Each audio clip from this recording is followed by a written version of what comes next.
اب اندازہ کریں کیسی ہستیاں، کس طرح انہوں نے رات دن محنت کر کے اور تمہارے جو آج تک تمہارے تک جو بھی دین پہنچا ہے اور جو روحانیت پہنچی ہے، جو فیض پہنچا ہے، یہ لوگوں کی مرہون محنت ہے۔ آج کوئی بھی جو ہے کم ظرف کمینہ اٹھتا ہے، ان لوگوں پہ جا کے وہ باتیں کرنا شروع کر دیتا ہے۔ حیرت کی بات ہے، اس کی کیسی جرت، ایسوں کو تو ایک سیکنڈ بھی وہ نظر نہ آئے۔ لیکن بات وہی ہے کہ یہاں پہ نہ کوئی لا ہے، نہ آرڈر ہے، نہ قانون ہے، نہ کوئی کچھ بھی ہے، کچھ بھی نہیں، جو مرضی جس کو کہتا پھرے۔ عام بندے کو کہنا بھی ایک بہت بڑا ظلم ہے۔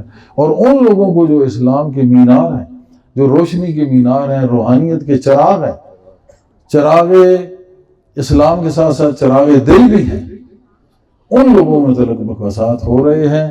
میرا خیال میں جو اتنی توہین ہو رہی ہے اولیاء اللہ کی، اسی کی پاداش میں اس ملک اور اس قوم کا حال بھی بدترین ہو رہا ہے۔ اللہ پاک نجات عطا فرمائے۔ اور سمجھ آ گئی کہ مرید اور طالب مطلوب یہ ایک ہی چیز کے نام ہیں۔ یہ بہت بڑی غلطی ہے کہ مرید کدھر طالب کدھر، اور ایسا ایک بھی نہیں دکھا سکتے کہ وہ کامیاب ہو، نہ وہ ادھر کا رہے گا نہ ادھر کا رہے گا، درمیان میں وہ بیڑا غرق ہوتا رہے گا اس کا۔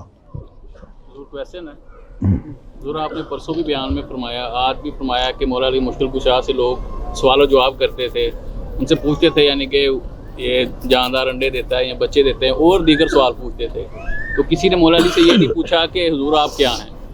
تو بڑے ادب کے ساتھ میں آپ سے سرکار آپ کی خدمت میں سوال ہے کہ حضور آپ کیا ہیں؟ دیکھو میں تو ناچیز ہوں، باقی جو بھی ہوں، میں اکثر کہتا ہوں میں آج تک جو بھی ہوں یہ آپ کی عنایت ہے۔ تو مقصد یہ ہے کہ میں تو ناچیز ہوں، مجھے نہیں پتا، انا معرف فی هذه الجملہ۔ اللہ پاک ہمیں حضور صلی اللہ علیہ وسلم کی محبت عطا فرمائے اور اپنے شیخ کے نقش قدم پہ چل کے حضور صلی اللہ علیہ وسلم کے نقش قدم تک پہنچنے کی توفیق عطا فرمائے۔ اتنا پیارا نبی، اتنا پیارا نبی، صبح مسجد نبی میں آپ نماز پڑھ کے نکلتے تھے، بخاری مسلم راوی ہیں، تو جو صحابیات تھیں، خواتین، لڑکیاں یا درمیانی عمر بڑی عمر، وہ ہاتھ میں نا اس طرح کٹورے چاہ کے نا کھڑی ہو جاتی تھی۔ اس وقت کا جو وہ ہوتا تھا گلاس وہ اٹھا کے کھڑی ہوتی تھی، اس میں پانی ہوتا تھا، تو حضور اس میں ایسے انگلیاں ایسے ڈبوتے جاتے تھے، پھر وہ پانی جو ہے مس ہو جاتا تھا، یعنی اس کو لمس مصطفیٰ حاصل ہوتا تھا۔ پھر وہ جا کے اپنے گھر مریض کو کسی غم پریشانی میں وہ پیتے تھے تو وہ بندہ ٹھیک ہو جاتا تھا۔ تو ایک دفعہ جناب عمر نے کہا کہ رک جاؤ، یہ ٹھنڈا پانی ہوتا ہے اور آپ سرکار آپ ہاتھ نہ لگائیں کہ آپ کو تکلیف ہوتی ہے، سردیوں کا موسم ہے، ٹھنڈا پانی ہے اور ہاتھ آپ کے ٹھر جاتے ہیں، دوسرے لفظ میں پنجابی میں ٹھر جاتے ہیں ٹھنڈے۔ حضور نے منع فرمایا کہ نہیں، ان کی محبت ہے، میں بالکل ہاتھ ٹھرتے ہیں لیکن میں آپ جناب پھر اس طرح وہ ہاتھ اس میں ڈبوتے جاتے اور وہ صحابیات، اور وہ جا کے گھر اپنے بچوں کو، خامن کو، آپ بھی جو بھی پیتے تو وہ سب ٹھیک ہو جاتے۔ دیکھو اتنی امت سے، اتنا امت سے پیار، کہ کتنا وہ خیال رکھتے تھے، کتنا وہ پیار کرتے تھے، کس قدر پیار کرتے تھے۔ تو یہی طریقہ ہمیں سمجھایا گیا کہ حال جیسا بھی ہو، سردی ہو گرمی نہیں، یہ دیکھنا چاہیے کہ کسی کے فائدہ ہو رہا ہے تو ضرور فائدہ سوچیں۔ فائدہ سوچنا ہی دین ہے، اسلام ہے اور ثواب ہے۔ باقی اپنی اپنی عبادت تو سارے کرتے رہتے ہیں، بہت سارے ایسے بھی عبادت کرتے ہیں کہ نماز اپنی پڑھتے ہیں، احسان دوسرے پہ چڑھا کے آ جاتے ہیں، اور بہت سارے ایسے بھی سجدے کرتے ہیں کہ نماز پڑھی، سجدہ کیا، مصلی پہ پھینکی، نماز واپس آ گیا۔ بعض ایسے بھی ہیں۔ وہ نماز پڑھو جو تمہارے ساتھ آئے، اسی کو کہتے ہیں قائم کرنا، پڑھ کے آنا اور ہے، قائم کر کے آنا اور ہے۔ تو جو تمہارے ساتھ رہے وہ نماز، اور اس میں ضرور یہ ہوگا کہ جب بھی ہمدردی اور اخلاص کا وقت آئے گا تو تم کامیاب ہو جاؤ گے، کیونکہ نفس تو روکے گا کہ پانی ٹھنڈا ہے، لیکن نفس مر چکا، وہ تو حضور کا تو نفس آپ نے کہا میں نے مسلمان کر لیا، یہ ایک بشری تقاضوں کے تحت تھا۔ ویسے تو آپ تو کیا تھے، وہ تو حقیقت مصطفیٰ کو کون جانے، لیکن آپ نے بظاہراً فرمایا کہ میرا جو شیطان ہے میں نے مسلمان کر لیا۔ تو نفس روکے گا کہ اب تھکاوٹ ہوگی، اب بیٹھنا، اتنا ادھر جانا، یہ کرنا، سارا ہمارے ساتھ ایسے ہوتا ہے۔ لیکن یہی بات ہے کہ اگر ہمدردی خالص ہو، اخلاص ہو، تو انسان اپنی تمام تر راحتوں اور آسانیوں کو چھوڑ دیتا ہے، بندوں کے لیے آسانیاں اور راحتیں تلاش کرتا ہے۔ اس وجہ سے ایک دوسرے کے ساتھ اگر آسانیاں پیدا کرو گے اور ایک دوسرے کو محبتیں پہنچاؤ گے تو یہی محبت مشن ہوگا نا. تو جب اس محبت مشن پہ چلو گے تو سمجھو عین مسلمان ہو, عین اسلام پہ عمل تم کر رہے ہو, اور یہی اسلام ہے. اللہ پاک ہمیں اس پر استقامت عطا فرمائے. آمین. وصلی اللہ علی حبیب محمد وآلہ وصحبہ وبارک وسلم برحمتک یا ارحم الراحمین. آمین.